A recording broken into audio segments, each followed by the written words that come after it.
Alright lads, so today is a pretty exciting day if you are a KENPACHI fan because the KENPACHI lineage summons are back and it is a 5-character KENPACHI banner. Asashiro, Zaraki, ×2, Kuriyashiki, and also Retsu are back all together on one banner. If you're a KENPACHI fan, this banner is just for you. And as always, before the banner does drop, we are here to break it down, letting you lads know everything you need to know before summoning on this banner. Now, the first thing to keep in mind is that, of course, the end of month banner is ever slowly approaching. The end of month banner, whatever it may be, is going to be getting announced on the 24th, so we're only a couple days away. So in case you are someone that is hesitant on summoning on this banner because, you know, end of month is coming out, I would recommend just to wait a couple days to see what the announcement is going to be, just in case it is something you actually do want. There is a potential chance end of month could be beyond Bankai Ginama, so I do recommend most people just hold out a couple days before summoning on this banner just to see what end of month is going to be. If end of month is something that you don't care about, then you can go into this banner with no regrets, because you will notice that the banner is available from tomorrow morning all the way to the 28th. So the second this banner does leave is when the end of month banner is going to start, so it doesn't hurt you just to wait a couple days. Again, reminder, the end of month banner announcement will be happening on the 24th. But other than that, looking at the featured characters, in this case, the 5 KENPACHI banner is actually quite amazing to see, not gonna lie. Those 5 Spirits Off and with you characters are gonna be the reason why you are summoning on this banner. All 5 still hold up to this day. The other 4 featured characters include Kanfi and World of Spartans, and while they don't offer much value on their account, they definitely can be put to use in Senkamon content, especially if you are a newish account. But let's quickly talk about the 5 KENPACHI characters. First up, we have KENPACHI Zaraki. If you are a KENPACHI fan, this character feels the most KENPACHI, if that makes sense. He is the perfect personification of KENPACHI in the game Bleach Brave Souls, and it mainly comes down to his strong attacks and also skills. He is an absolute powerhouse of a character with Frenzy +2 and also 40% more strong attack damage when you are at full stamina. The character himself has a decent time staying at full stamina thanks to his element reversal, which when he is inflicted by his stamina, he is going to reflect it back to the enemy and also heal himself up and potentially back up to full stamina. With a great set of strong attacks and a high damage output, this character can be used in a lot of different content. PvE content like Inheritance Trials, Inheritance Zone, potentially epic raids if we ever get a Link or Potion link for the power attribute, can be used in raid battles, believe it or not, since he does have poise, and also fast activating strong attacks, and he's also great in these Soripa guild quests as a side character because he syncs really well with Soul Bomb Nukers. KENPACHI, without a doubt, is one of the better power characters in the game and someone that's definitely worth using, especially again if you are a KENPACHI or Zaraki fan. As for Asashiro, he's definitely also a very solid character, in this case coming with very good usability thanks to his 2 killer effects, that being Hollow and also Aranka. Good damage output thanks to his 40% Berserker, and when you do inflict a Stasman, you do get an 80% stat boost to your Spiritual Pressure stat, and thanks to his SA2, he doesn't really have a hard time keeping that Spiritual Pressure boost since it can provide a lot of hits. His main asset though is his great survivability, since he himself is immune to every status element and also has a 50% chance to dodge against Hollows and also Rankas,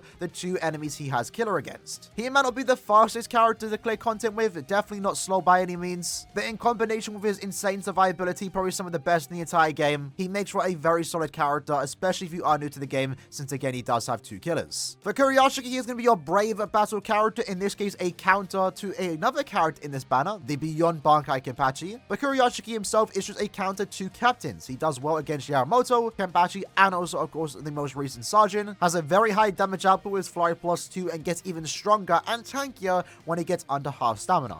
A very solid and meta-defining character when it comes to Brave Battle content, and will definitely help you push the ranks if you do actually pull him.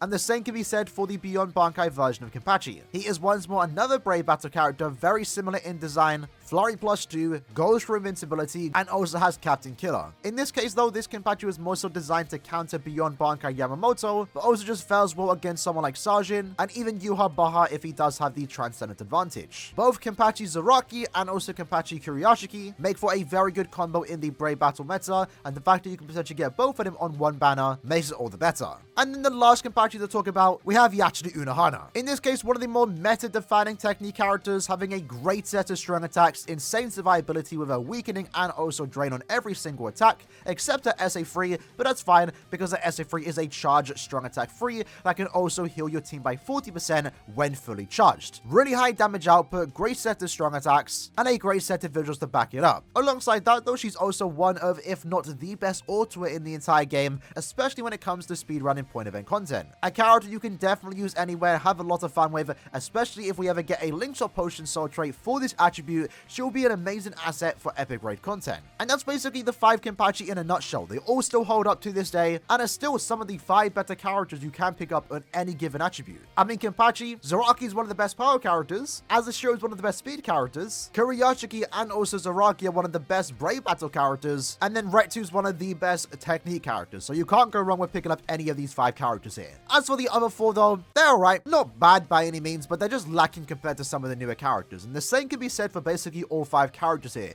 Barugan, kind of lacking on range here, lacking on the damage output, does look really cool, and definitely is still usable, but nothing special compared to some of the newer characters. Stark has a great set of strong attacks, great range, but unfortunately is lacking on survivability and also damage. Same goes to Zayapuro, again, decent range, no damage though, hardly any survivability. And Aaroniero unfortunately is lacking on both the range and also damage aspect. Has some good survivability with his immunities and also team heal, but none of these for a Spada really offer anything on your account besides maybe being a good character to tackle Senkamon content. In Senkamon, especially as a new account, you might come across stages that require you to bring in a Ranka or a Espada, and you might not have any chances to pull for some Espada, since we don't really get that many new Espada. So picking up these characters might be useful again for Senkamon content. At the same time, they just also look really cool and definitely still fun to play around with. If you are looking to play with an original design Espada, these characters might offer you that bit of enjoyability. The banner itself is going to be a normal step-up format, so step 1, 6, 11, 16, and 21 are discounted at 150 orbs. You have a 4.5% chance to get a featured character, a 1.5% chance to get other character, and then step 2, 7, 12, 17, and 22 will be discounted at 200 orbs, while every 5th step will be a guaranteed featured character, which of course includes one of these 9 characters. So overall, that's basically the breakdown for the Kenpachi lineage. I really like the banner in of itself. Again, the fact that you have 5 Kenpachi here is just really cool, especially for me or anyone out there that just like these characters. And while it's a tad bit unfortunate, the Espada don't really offer much in terms of value on this particular banner, they're definitely far from the worst fillers that we could have gotten. In my opinion, I do think if you're a new account and you want some of these characters, you are lacking all 5 Kenpachi, I would recommend doing a few steps, at least the discounts. On my alt account in particular, I'm going to be doing 5, maybe 7 steps here, because again, the value is just really good. I'm missing the entire banner. Well, I have Retsu, but I wouldn't mind getting some dupes of these characters here, especially the 2 Brave Battle characters that will help you push in Brave Battles. And I can also just see myself using all 5 characters here. So yeah, definitely recommend at least doing the 2 discounted steps. If you want to go further than that, that comes down to you. But I do recommend at the same time, maybe just wait a couple of days to see what end of month is going to be, so you don't get caught with almost no orbs. Doesn't hurt just to wait a couple of days. If end of month is nothing exciting, you can just go back on this banner. Although if end of month interests you more, then you can summon on those particular characters over these lot. So yeah, in the comments below, let me know what your plan is for this banner. For me, again, expect a summon video for tomorrow. Definitely at the very least going to be doing 5 steps. So good luck if you're summoning, and I'll see you guys next time. Take care and peace.